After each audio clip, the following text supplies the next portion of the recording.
এবং বিশ্বাস স্থাপন করে দেবেন। এই তারুণ্য যুদ্ধাপরাধ মুখে দেবে, এই তারুণ্য সাম্প্রদায়িক বাংলাদেশ প্রতিষ্ঠা করবে।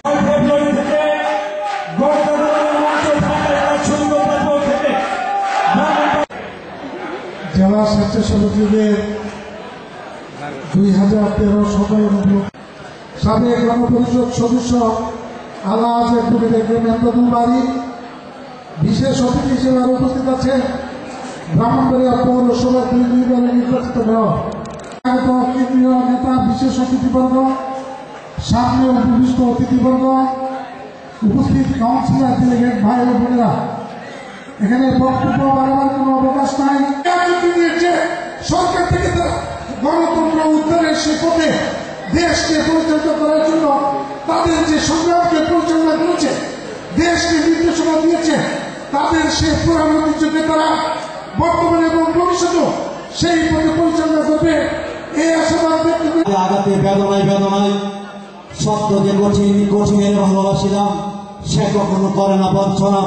এই কঠিন সত্যকে লালন করে, এই কঠিন সত্যকে তিনি বুকে ধারণ করে ব্রাহ্মণবাড়িয়াবাসীর ঋণ শোধ করার জন্য বৃহৎ ব্যবসার বহির্বিশ্বে পারি না জমিয়ে ব্রাহ্মণবাড়িয়াবাসীকে সেবা করার প্রত্যয় নিয়ে, ব্রাহ্মণবাড়িয়াবাসীর সেবা করার প্রত্যয় নিয়ে কাছে সিনিয়র সহসভাপতি ব্রাহ্মণবাড়িয়া পৌরসভার প্রত্যক্ষ বোর্ডের ব্রাহ্মণবাড়িয়াতে আনুষ্ঠানিকভাবে আজকে হতে যাচ্ছে।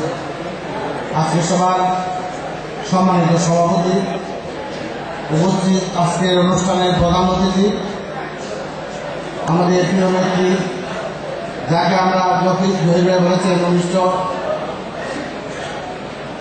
ওয়ান ইলেভেন সহ যখন তিনি ও গণতন্ত্রের সংগ্রামে অগ্নিসংবাদিত বিশ্বনেতা দেশরত্ন শেখ হাসিনার হাতে গড়া আমাদের প্রিয় সংগঠন বাংলাদেশ আওয়ামী স্বেচ্ছাসেবক লীগের ঐতিহ্যবাহী এই ব্রাহ্মণবাড়িয়া জেলা সম্মেলনের সহযোদ্ধা সভাপতি, সাবেক ছাত্রনেতা। সামনের দিনগুলো অত্যন্ত কঠিন। আমি জানি না এই শাহবাগের গণজাগরণের প্রথম দিকে জাতীয় সংসদে আমার বক্তব্য রাখার সুযোগ হয়েছিল। কি কারণে আমি সেদিন এই সতর্কবাণীটি উচ্চারণ করেছিলাম? যদি আমরা মনে করে থাকি, সেদিন বলেছিলাম আমি যে সামনের দিনগুলো খুব সহজ সরল হবে, তাহলে ঠিক হবে না। 1971 সালে যারা পরাজয় বরণ করেছিল এবং 1975 সালে যারা সাময়িক বিজয় অর্জন করেছিল, কথাটা খেয়াল রাখবেন, আমি বলেছি সাময়িক বিজয় অর্জন করেছিল, যারা দেশটাকে ঠিক পাল্টে দিতে চেয়েছিল, যে আদর্শ এবং যে আকাঙ্ক্ষাকে বুকে নিয়ে জাতির জনক বঙ্গবন্ধু শেখ মুজিবুর রহমানের ডাকে সাড়া দিয়ে ঐক্যবদ্ধ হয়ে 7 কোটি বাঙালি লড়াই করেছিল দেশটাকে স্বাধীন করার জন্য, একটি গণতান্ত্রিক বাংলাদেশ গঠন করার জন্য, একটি অসাম্প্রদায়িক বাংলাদেশ গঠন করার জন্য।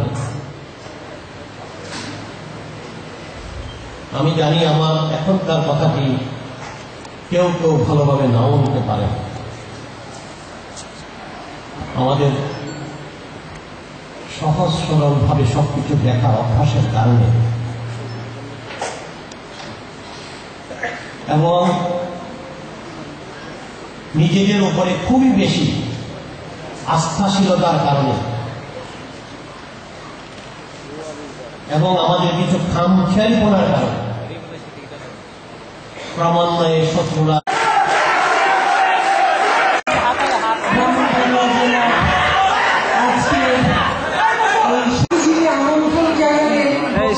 শেষ হলে জায়গা রাখালে আমি প্রথমেই ধন্যবাদ দিতে চাই এত সুন্দর উপস্থাপনা তার জন্য।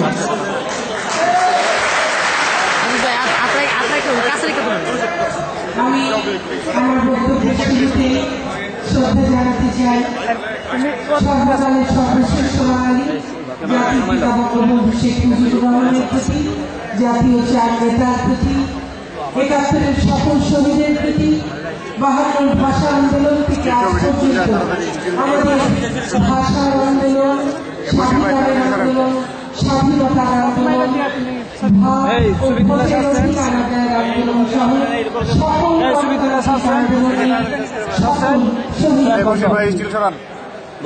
আমি গভীর শ্রদ্ধা জানাই। ৭১-এ যে নারীরা নির্যাতিত হয়েছিলেন প্রায় ৪ লাখের অধিক, সেই নারীদের প্রতি আমি সকলের প্রতি আমার গভীর শ্রদ্ধা জানিয়ে আমার বক্তব্য শুরু করতে চাই।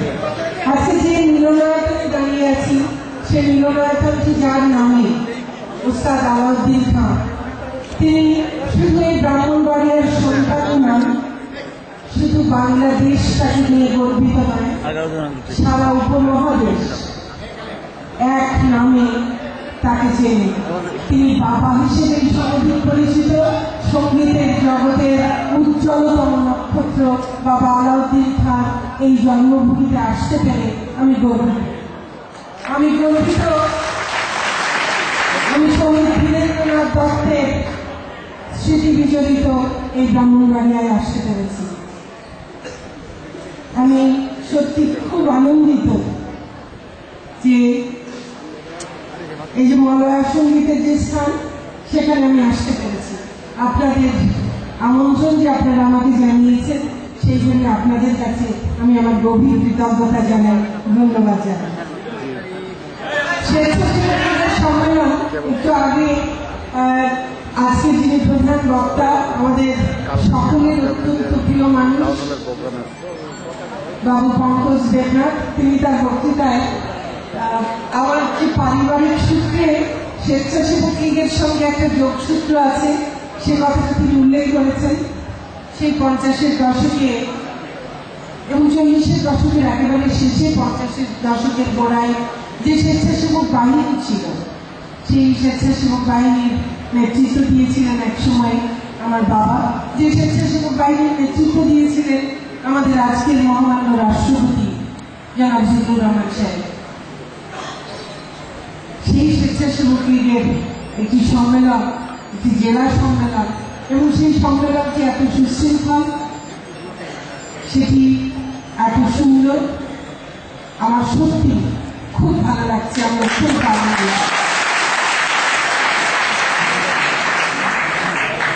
আজকে বাংলাদেশের দিকে যদি আমরা দেখি, গত ৪ বছর শেখ হাসিনার নেতৃত্বে বাংলাদেশ বহু দূর এগিয়ে গেছে। আমরা ২০০৮ সাল পর্যন্ত, বিশেষ করে ২০০১ থেকে ২০০৮ সাল পর্যন্ত যে বাংলাদেশকে দেখেছি, গত ৪ বছরে সেই বাংলাদেশ আর নেই। এখন সারা বিশ্বে বাংলাদেশ একটি অসাম্প্রদায়িক গণতান্ত্রিক দেশ হিসেবে পরিচিত। অতীতের সকল দুর্নাম ঘুচিয়ে আজকে বাংলাদেশ সারা বিশ্বে একটি মর্যাদার আসন অধিষ্ঠিত। আমরা যদি খাদ্যের দিকে তাকাই, বাবু পঙ্কজ দেবনাথ এই সবগুলো বিষয় খুব ভালোভাবে বলেছেন, তবুও কিছু কিছু জিনিস হয়তো আবারও বলছি। আমরা খাদ্য ঘাটতির মধ্যে ছিলাম।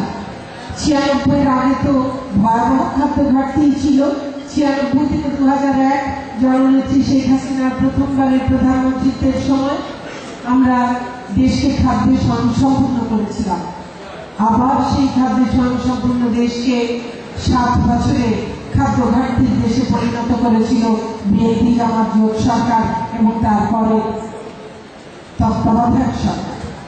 সেই খাদ্য ঘাটতির দেশকে আবারও খাদ্য স্বয়ংসম্পূর্ণতার দিকে নিয়ে গেছেন জননেত্রী শেখ হাসিনার সরকার। আজকে আর দেশে মন্দা বলে কোনো কিছু নেই। আমাদের শিক্ষার দিকে যদি তাকাই, বছরের প্রথম দিন ২৭ কোটি বই সমস্ত ছাত্রছাত্রীদের হাতে বিনামূল্যে পৌঁছে যাচ্ছে। অসাধারণ একটি অর্জন, সারা বিশ্ব অবাক হয়ে তাকিয়ে থাকে। ভেবে দেখুন, এই যে পঞ্চম শ্রেণীর পরীক্ষা হচ্ছে, অষ্টম শ্রেণীর পরীক্ষা হচ্ছে, সারা দেশে একটি যে মানসম্পন্ন শিক্ষা ব্যবস্থা, যেটি গ্রাম শহর সব জায়গায় একই রকম মানের শিক্ষা দেবার জন্য এই যে ব্যবস্থা। এবং আমাদের অনেক চাকরি বাকরি আছে যেগুলোতে বলা হয় অষ্টম শ্রেণী পাস লাগবে। আগে সমস্ত ভুয়া সার্টিফিকেট দেখাবার একটা হেরিক পড়ে যেত, এখন আর তা লাগবে না। এখন প্রত্যেক শিক্ষার্থী যে অষ্টম শ্রেণী পাস করবে তার নিজের একটি প্রত্যেকের একটি মৌলিক একটি সার্টিফিকেট থাকবে, তার কোনো ভুয়া সনদ কোথাও নিতে হবে। শিক্ষা ব্যবস্থায় যে ব্যাপক উন্নয়ন হয়েছে, নতুন যে শিক্ষা নীতি হয়েছে, তার মাধ্যমে যে বৈষম্য দূর করবার ব্যবস্থা হয়েছে। আমরা যদি স্বাস্থ্য খাতের দিকে তাকাই, প্রতি ৬,০০০ জনগোষ্ঠীর জন্য একটি করে কমিউনিটি ক্লিনিক, মায়েরা স্বাস্থ্য সেবা পাবে, শিশুরা পাবে, সবাই পাবে। একই সঙ্গে মাতৃমৃত্যুর হার কমানো, শিশু মৃত্যুর হার কমানো, মানুষের গড় আয়ু বেড়ে গেছে মাত্র 4 বছরে, বিরাট অগ্রগতি।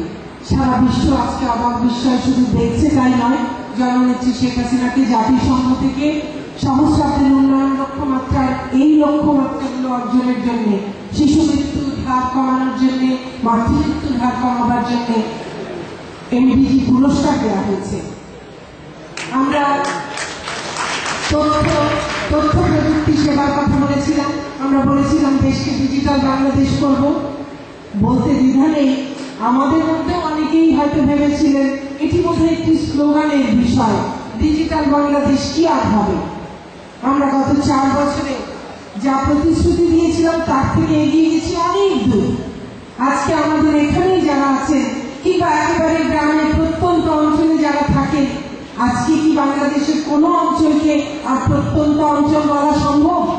আজকাল প্রতিটি মানুষের হাতে মোবাইল প্রযুক্তির মাধ্যমে, তথ্য প্রযুক্তির মাধ্যমে, ইন্টারনেট সেবার মাধ্যমে আজকে সারা বিশ্ব বাংলার মানুষের হাতের মুঠোয়। আজকে একটি কম্পিউটারে বসে কেউ সারা বিশ্বের কোনো জায়গার তথ্য সংগ্রহ করছে, কিংবা নিজেকে কোনো জায়গায় তুলে ধরছে, কিংবা কোনো জায়গায় কোনো প্রতিযোগিতায় অংশ নিচ্ছেন, কোনো পরীক্ষায় অংশ নিচ্ছেন, যাই করছেন, সেই ব্যক্তিটি কে, সে কি শহরের না গ্রামের, সে নারী না পুরুষ, সে ধনী না দরিদ্র, সেটি কিন্তু আর বুঝবার কোনো অবকাশ নেই। এই যে বৈষম্য দূর করা, কিন্তু সেই ৭১-এর সেই চেতনারই একটি বাস্তবায়ন, বৈষম্যহীন সমাজ, যেটি বঙ্গবন্ধু যেই স্বপ্ন আমাদের দেখিয়েছিলেন, বঙ্গবন্ধু কন্যার হাত ধরে সেই স্বপ্নের সফল বাস্তবায়ন। আমরা যদি দেখি আমাদের অর্থনীতির দিকে, সারা বিশ্ব অবাক বিস্ময়ে তাকিয়ে থাকে। যেখানে বিশ্ব মন্দার জন্য বিরাট সমস্ত ধনী দেশ এখন সমস্যা জর্জরিত, তাদের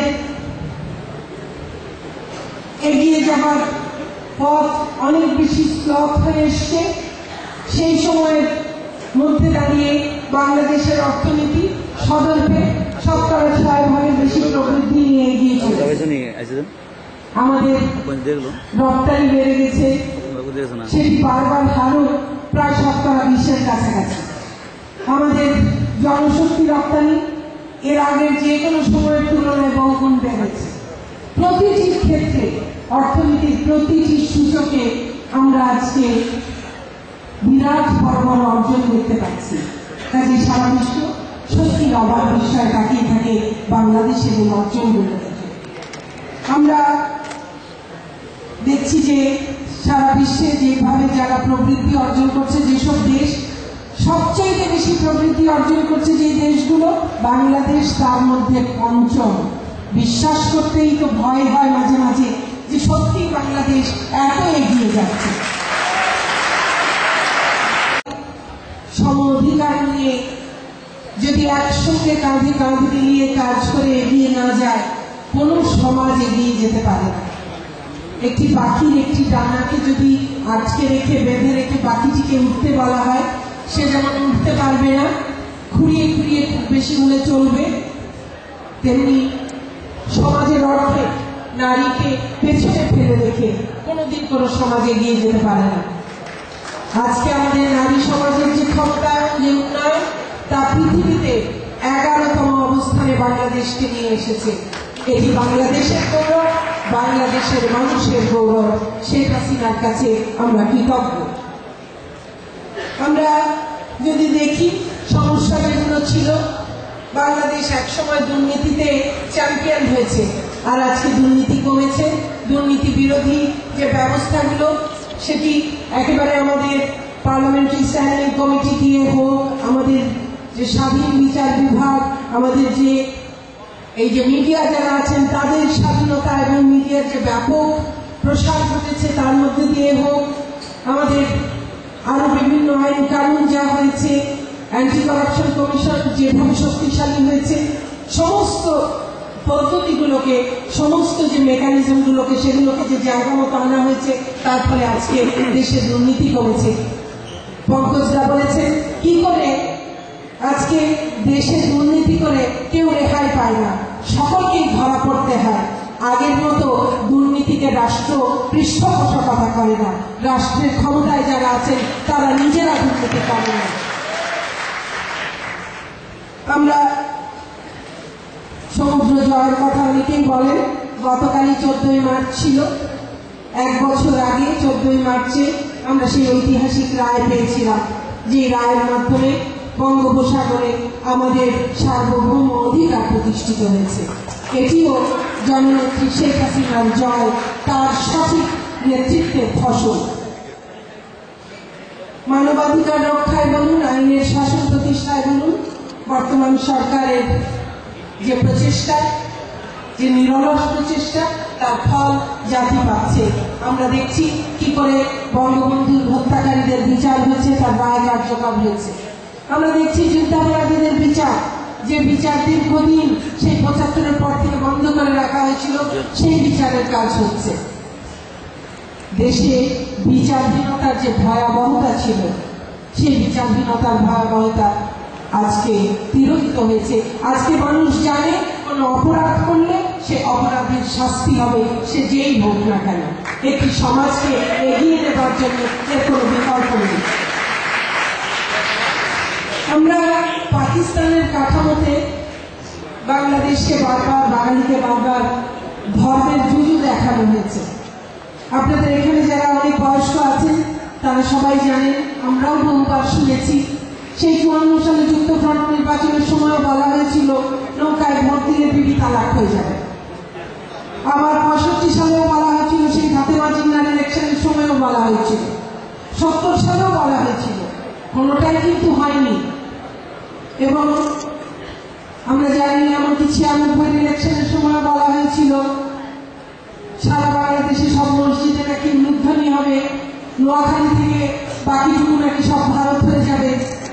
এই কোনো অপপ্রচারে মানুষ কান দেয়নি। 2008 সালেও অপপ্রচারের চেষ্টা হয়েছিল, কোনো লাভ হয়নি। বাংলার মানুষ জানে এই দেশে ইসলামকে নূতন করে কেউ এসে বাইরে থেকে প্রতিষ্ঠা করে দিয়ে যাবার দরকার নেই। বাংলাদেশের 90% মানুষ ইসলাম ধর্মাবলম্বী, বাংলাদেশের মানুষ ধর্মভীরু, তাদের ধর্মবিশ্বাস অত্যন্ত প্রগাঢ়, তারা এইসব ঠুনকো কথায় বিশ্বাস করে না। বাংলাদেশের মানুষ তার ধর্মকে তার নিজের বুকের মধ্যে সযত্নে লালন করে, সে ধর্মকে যথাযথভাবে পালন করে, ধর্মের নামে একজন আরেকজনের উপরে অত্যাচারে লিপ্ত হয় না। অথচ এই বাংলাদেশের এই যে ধর্ম চেতনা, তাকে বারবার কলুষিত করবার চেষ্টা হয়েছে। আমরা পাকিস্তানের কাঠামোর মধ্যে এই যে বারবার ধর্মের নামে নির্যাতিত হয়েছি, 71-এ দেখেছি ধর্মের নামেই 30 লাখ মানুষকে হত্যা করা হয়েছে, ধর্মের নাম দিয়ে আমাদের 4 লাখের বেশি মা বোনকে নির্যাতন করা হয়েছে। সে কারণেই আমরা যখন স্বাধীন হয়েছি তখন জাতি হিসাবেই আমরা সিদ্ধান্ত নিয়েছি যে আমরা একটি ধর্ম নিরপেক্ষ অসাম্প্রদায়িক একটি সমাজ গড়ব। একই সঙ্গে আমরা বলেছি আমাদের ধর্ম নিরপেক্ষতার অর্থ কি। আমাদের ধর্ম নিরপেক্ষতার অর্থ ধর্মহীনতা নয়, আমাদের ধর্ম নিরপেক্ষতার অর্থ যার যা ধর্ম সে তার ধর্ম সম্পূর্ণ স্বাধীনভাবে সে পালন করতে পারবে। ধর্মের প্রতি সম্পূর্ণ পরিপূর্ণ শ্রদ্ধাবোধ রাষ্ট্র দেখাবে। কারো ওপরে কোনো কিছু চাপিয়ে দেওয়া হবে না, কাউকে বাধা দেওয়া হবে না। এবং সেই রকম একটি অসাম্প্রদায়িক চেতনা নিয়েই আমাদের ৭২-এর সংবিধান রচিত হয়েছিল। তারপরে আমরা দেখেছি ৭১-এর পরাজিত শক্তি ৭৫-এ জাতির পিতাকে হত্যা করবার মধ্য দিয়ে এবং জাতীয় ৪ নেতাকেও হত্যা করবার মধ্য দিয়ে সেই অসাম্প্রদায়িক চেতনাকে ভুলুণ্ঠিত করে তারা এই দেশে সাম্প্রদায়িক রাজনীতির সেই বীজ আবারও বপন করেছে। সেই সাম্প্রদায়িক পরাজিত শক্তিকে আবারও এই দেশের রাজনীতিতে প্রতিষ্ঠিত করেছে। এমনকি শুধু তাই নয়, তাদেরকে রাষ্ট্রের সর্বোচ্চ ক্ষমতাতেও আসীন করেছে। আমরা যখন দেখেছি যুদ্ধাপরাধীদের গাড়িতে আমাদের রক্তরঞ্জিত পতাকা, সারা দেশের মানুষ লজ্জিত অপমানিত বোধ করেছে। ৩০ লাখ শহীদের রক্তের সঙ্গে বেইমানি শুধু নয়, ৩০ লাখ শহীদ, ৪ লাখের বেশি নির্যাতিত মা বোনেরকে অপমান করা হয়েছে। এবং সেই অপমান, সেই লজ্জা, তার সবকিছুর জবাব বাংলাদেশের জনগণ দিয়েছে ২০০৮ সালের নির্বাচনে। এবং সেই নির্বাচনে আমাদের বিশেষ করে তরুণ সমাজ, যারা প্রথমবারের মতো ভোটার হয়েছে, তারা সচেতনভাবে তারা নৌকাকে ভোট দিয়েছে, জননেত্রী শেখ হাসিনাকে ভোট দিয়েছে। কারণ জননেত্রী শেখ হাসিনা তাদেরকে প্রতিশ্রুতি দিয়েছিলেন যুদ্ধাপরাধীদের বিচার করবেন। এবং তিনি তরুণ প্রজন্মকে বলেছিলেন ডিজিটাল বাংলাদেশ গড়বার মধ্য দিয়ে এই তরুণ প্রজন্মকে, এই সারা বাংলাদেশকে, বিশ্বের দরজা এই সারা বাংলাদেশের মানুষের জন্য তিনি খুলে দেবেন। সেই প্রতিশ্রুতি তিনি রেখেছেন। তিনি ডিজিটাল বাংলাদেশ গড়বার পথে এগিয়ে গেছেন বহুদূর। আজকে সারা বিশ্ব আমাদের কাছে সত্যি তার দরজা আজকে খোলা। আর একই সঙ্গে যুদ্ধাপরাধীদের বিচারের কাজও চলছে। আমরা সেই ৭২-এর যখন ধর্মনিরপেক্ষতার কথা বলেছি, জাতির আকাঙ্ক্ষার কথা বলেছি, ভেবে দেখুন তার সঙ্গে কিন্তু আমাদের ধর্মের কথা কোথাও কোনো বিবাদ ছিল না। আমি ধর্ম সম্পর্কে খুব জ্ঞানী মানুষ নই, এখানে আমাদের ভোক্তাদের ভাই আছেন, তিনি জানেন অনেক কিছু, আরো অনেকে মুরব্বীরা আছেন, অনেক আলেম ওলামা আছেন আমাদের দেশে। এই বাংলাদেশ আলেম ওলামা পীর মাশায়েখদের দেশ। এখানে সবাই জানেন, আমরা মদিনা সনদের কথা শুনেছি, সকল ধর্মের মানুষ শান্তিপূর্ণভাবে সহাবস্থান করবে, একে অন্যের প্রতি শ্রদ্ধাশীল হবে। সেটি কিন্তু কথা ছিল, সেটি আমাদের মহানবী হযরত মুহাম্মদ সাল্লাল্লাহু আলাইহি সাল্লামের কথা ছিল। এবং আমরা তার উম্মত হিসেবে আমরা তো সেই পথটি আমাদের অনুসরণ করবার কথা। তবে আমরা কেন ধর্মের নামে যারা হানাহানি করে, যারা ধর্মের নামে হত্যা করে, যারা ধর্মের নামে নারী নির্যাতন করে, কেন আমরা তাদেরকে প্রতিহত করব না?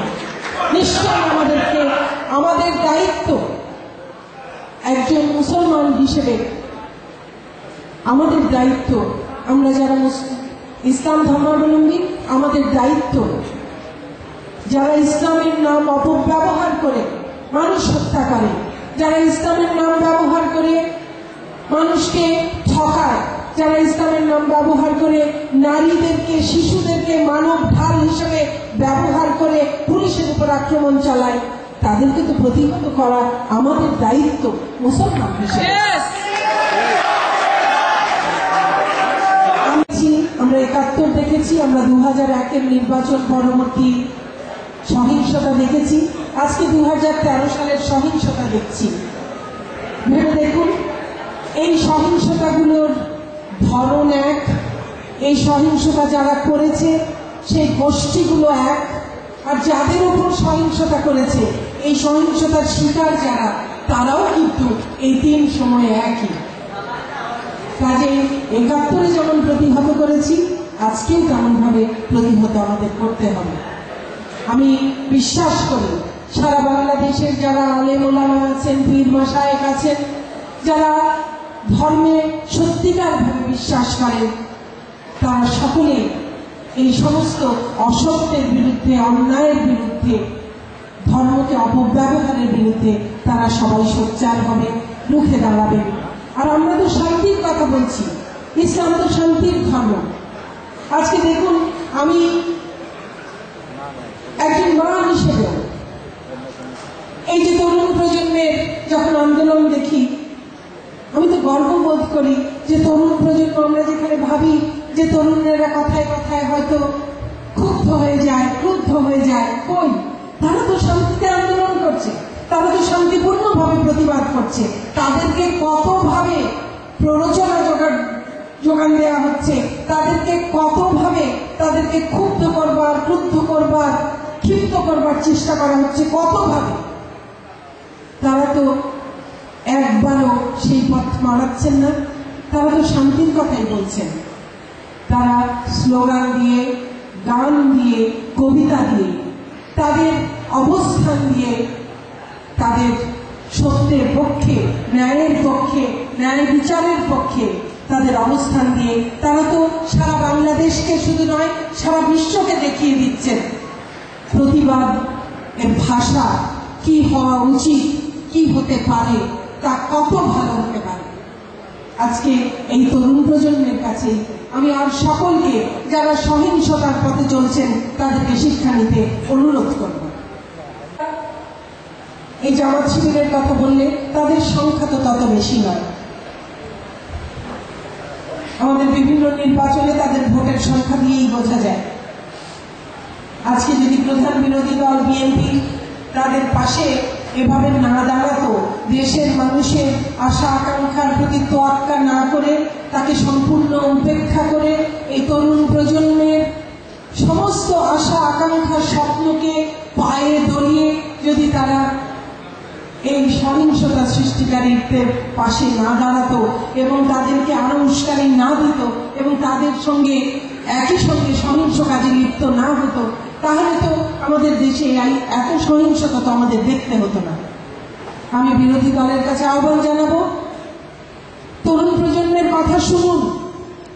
ভোটের রাজনীতির কথা বলে অনেকে, ভোট তো সকলেরই, যদি রাজনৈতিক দল হন ভোট তো করতে হবে, আজকে করেন, কাল করেন, যখনই করেন, ভোট তো করতে হবে। এবং এই দেশে ভোট কারচুপি, ভোট নিয়ে ছিনিমিনি খেলার দিন শেষ। আর কোনোদিন ভোট নিয়ে কাউকে ছিনিমিনি খেলতে দেওয়া হবে না। গত 4 বছরে 5,500 বেশি নির্বাচন হয়েছে, 63,129 জন সেখানে নির্বাচিত হয়েছেন। একটা নির্বাচনও কোন ধরনের কোনো সহিংসতা হয়নি, একটা নির্বাচনেও কোন ধরনের কোনো কারচুপি হয়নি, অবাধ সুষ্ঠু নিরপেক্ষ নির্বাচন হয়েছে। ঠিক একইভাবে আগামী দিনেও নির্বাচন হবে, আগামী সাধারণ নির্বাচনও ঠিক একইভাবে অবাধ সুষ্ঠু নিরপেক্ষ হবে। আপনারা ভেবে দেখুন, সেই নির্বাচনে যারা ভোট দেবেন তাদের একটা বিরাট সংখ্যা কিন্তু এই তরুণ প্রজন্ম। তাদের বিরুদ্ধে নিজেদেরকে দাঁড় করিয়ে আপনারা নিজেদেরকে কোথায় ঠেলে দিচ্ছেন একবার ভেবে দেখতে আমি বিরোধী দলের দিকে আহ্বান জানাবো। আমরা শান্তির পথ ছাড়া ভিন্ন কোনো পথে হাঁটি না, কিন্তু এটাও মনে রাখবেন 71-এ আমরা অহিংস আন্দোলনের পথ নিয়েছিলাম, তারপরে যখন বাধ্য হয়েছি, যখন একটি অন্যায় যুদ্ধ আমাদের উপর চাপিয়ে দেওয়া হয়েছে, তখন কিন্তু এই বাঙালি তার লাঠি নিয়েই রুখে দাঁড়িয়েছিল এবং এই দেশকে একটি খুব সুশিক্ষিত, প্রশিক্ষিত একটি শক্তিশালী সেনাবাহিনীকে পরাজিত করে এই বাংলাদেশকে স্বাধীন করেছিল এই নিরস্ত্র বাঙালি জাতি। অতএব যারা আজকে মনে করেন যে তারা একা শুধু এই সহিংসতা করেই বাংলাদেশকে ধ্বংস করবেন, বাংলাদেশের মানুষের এগিয়ে যাওয়ার সমস্ত পথকে রুদ্ধ করবেন, বাংলাদেশকে আবার পাকিস্তান বানাবেন, তাদেরকে ভেবে দেখতে বলবো বাঙালি কিন্তু সবটাই জানে, কাজে ভেবে দেখবেন। আমরা দেখেছি তরুণ সমাজ তারা আমাদেরকে ব্যাপকভাবে ভোট দিয়েছিল। আমি বলেছি কেন তারা আমাদেরকে সমর্থন করেছিলেন। আগামীতে নির্বাচন আসছে, আমি স্বেচ্ছাসেবক লীগের আজকে এখানে সম্মেলন হচ্ছে, নতুন কমিটি হবে, নতুন নেতৃত্ব আসবে, আমি তাদেরকে আগাম অভিনন্দন জানাই। একই সঙ্গে তাদের প্রতি অনুরোধ থাকবে আমার যে তারা এই দেশে যে গণতন্ত্র প্রতিষ্ঠিত হয়েছে, এই দেশে যে আইনের শাসন প্রতিষ্ঠিত হয়েছে, এই দেশে যে অসাম্প্রদায়িক একটি সমাজ আমরা এগিয়ে নিয়ে যাচ্ছি, তার পথে যারা যত বাধাই দাঁড় করাবার চেষ্টা করুক না কেন, আপনারা সচেতন থাকবেন, সজাগ থাকবেন। প্রতি মুহূর্তে এই সমস্ত অপশক্তিকে রুখে দাঁড়াতে হবে এবং আগামী নির্বাচনের জন্যও প্রস্তুত থাকতে হবে। আগামী নির্বাচনে তরুণ সমাজ, সকল কৃষক, শ্রমিক, নারী, পেশাজীবী সকলকে সঙ্গে নিয়ে আমাদের আবারও নৌকাকে জয়যুক্ত করতে হবে। বাংলাদেশের যে জয়যাত্রা, বাংলাদেশের যে অগ্রযাত্রা, তাকে অব্যাহত রাখবার জন্য তিনি সিঙ্গাপুর গেলেন। ফিরে এসে তিনি প্রায় জঙ্গি মুক্তি ধারণ করে তিনি একটি বক্তৃতা দিলেন। সেদিকে যদিও প্রেস কনফারেন্স বলা হয়েছিল, কিন্তু তিনি তো কোনোদিন কারো প্রশ্নের জবাব দেন না। তিনি তো নিজেকে প্রশ্নের ঊর্ধ্বে ভাবেন আসলে। তিনি সেখানে একটি লিখিত বক্তব্য পাঠ করলেন এবং সেখানে তিনি বললেন গণহত্যা হয়েছে। গণহত্যার অর্থ কি তিনি সেটি হয় জানেন না বা ইচ্ছে করেই সেটিকে ভুলভাবে মানুষের সামনে তুলে ধরলেন। তিনি একবারও পুলিশ হত্যার প্রতিবাদ করলেন না। তিনি একবারও সংখ্যালঘুদের হত্যা এবং তাদের নির্যাতন, তাদের উপাসনালয় ধ্বংস করা, সেগুলোর বিরুদ্ধে কথা বললেন না। তিনি একবারও দেশের সম্পদ যে ধ্বংস হলো সেগুলোর বিরুদ্ধে বললেন না। তার আমলে তিনি বিদ্যুৎ উৎপাদন করতে পারেননি। এই সরকারের আমলে বিদ্যুৎ উৎপাদন দ্বিগুণেরও বেশি বাড়ানো হয়েছে, যার ফলে আমাদের অর্থনীতি এগিয়ে গেছে। সেটি বোধহয় তার সহ্য হচ্ছে না বলে বিদ্যুৎ কেন্দ্র পুড়িয়ে দেওয়াতে তিনি খুশিই হয়তো হলেন। কারণ এই কানসাটের মানুষকে পাখির মতো গুলি করে হত্যা করা হয়েছিল যখন তারা বিদ্যুতের জন্য দাবি করেছিল। সেই কানসাটেই বিদ্যুৎ কেন্দ্র যখন পুড়িয়ে দেওয়া হলো, সেটি নিয়ে তিনি প্রতিবাদ করলেন না, অর্থাৎ হয়তোবা তিনি খুশিই হয়েছেন। রেল লাইন ধ্বংস করা হলো, সেই ব্যাপারেও কোনো কথা বললেন না। তিনি তো বাংলাদেশের যোগাযোগ ব্যবস্থার উন্নয়নে কোনো উদ্যোগ নেননি তার সময়, হয়তো সেই কারণেই করলেন না। তিনি ৭১-এর গণহত্যাকে মনে রাখলেন না। তিনি গণহত্যাকারীদের, গণহত্যার দায়ে যাদের বিচার হচ্ছে, তিনি তাদের পক্ষ নিলেন। এবং পুলিশ যখন আত্মরক্ষার খাতিরে যখন গুলি চালালো এবং সেই গুলিতে যারা নিহত হলেন, সেই নিহত হওয়াকে তিনি গণহত্যা করলেন। সারা দেশের মানুষ সচেতন। এই দেশের মানুষ যখন ভোট দেয় জেনে শুনে বুঝেই ভোট দেয়। আগে অনেক রকম কারচুপি হয়েছে, আমি বলেছি, আর সেই কারচুপির পথ নেই। মানুষের মতের প্রতি যারা আমরা রাজনীতি করি সকলকেই শ্রদ্ধাশীল হতে হবে। অতএব মানুষের আকাঙ্ক্ষার বিপরীতে যারা চলেন তারা সাবধান, তারা হুঁশিয়ার। মানুষ কিন্তু তাদের জবাব ব্যালটের মাধ্যমে দিয়ে দেবে। আমি শুধু ৭৫ থেকে ৮১ সেই সময়কারের দু একটি কথা বলেই শেষ করব। সেই সময় আমার বয়স অনেক কম। আমার পিতা অন্য আরো বহু রাজনীতিকের মতো, তাকেও কারারুদ্ধ করা হয়েছে বারবার। আমরা সেই সময় দেখেছি সেই ৫-৬টি বছর প্রতিদিন কারফিউ দিয়ে দেশ চলেছে। আজকে অনেকে বলেন সেই সময় নাকি অনেক কিছু ছিল, অনেক ভালো কিছু হয়েছে। তারা বলবার চেষ্টা করেন প্রতিটি রাতে কারফিউ দিয়ে যে দেশ চলে, সেই দেশ কি চলেছিল আজকে যারা তরুণ সমাজ তারা একটু জিজ্ঞেস করলেই জানতে পারবেন। হাজারে হাজারে মুক্তিযোদ্ধাদেরকে হত্যা করা হয়েছে। মুক্তাদির ভাই বলেছেন কি করে মানুষকে গুম করা হয়েছে, রাজনীতিকদেরকে ধরে নিয়ে গিয়ে হত্যা করা হয়েছে। সেই হত্যা, রাজনীতি, হত্যা, গুম, অত্যাচার, সেইগুলোর দিন শেষ হয়ে গেছে। আজকে মানুষের কাছে সকল রাজনীতিবিদদের যেতে হবে, সকল রাজনৈতিক দলকে যেতে হবে। বাংলার মানুষ সচেতন, বাংলার মানুষ ধর্মপ্রাণ। ধর্মকে অপব্যবহার করে মানুষকে ঘুরাবার যে অপচেষ্টা, তাও যেমন আর কোনদিন সফল হবে না, একইভাবে অন্যায় করে মিথ্যা দিয়ে সেটিকে ঢাকবার চেষ্টাও আর সফল হবে না। অতএব আর যত অন্যায়, অবিচার, যা কিছু করবার কথা আপনারা ভাবছেন সেগুলো থেকে সরে দাঁড়ান। আমরা জনগণকে সঙ্গে নিয়ে, বাংলার মানুষকে সঙ্গে নিয়ে শেখ হাসিনার নেতৃত্বে আমরা সামনে এগিয়ে যাব এবং সেই অগ্রযাত্রাকে কেউ রুদ্ধ করতে পারবে না। কারণ বাংলার মানুষ চায় সোনার বাংলা গড়তে এবং সেই সোনার বাংলা আমরা অবশ্যই গড়ব ইনশাআল্লাহ। বিজয় আমাদের সুনিশ্চিত। জয় বাংলা, জয় বঙ্গবন্ধু, বাংলাদেশ চিরদিন। আজকে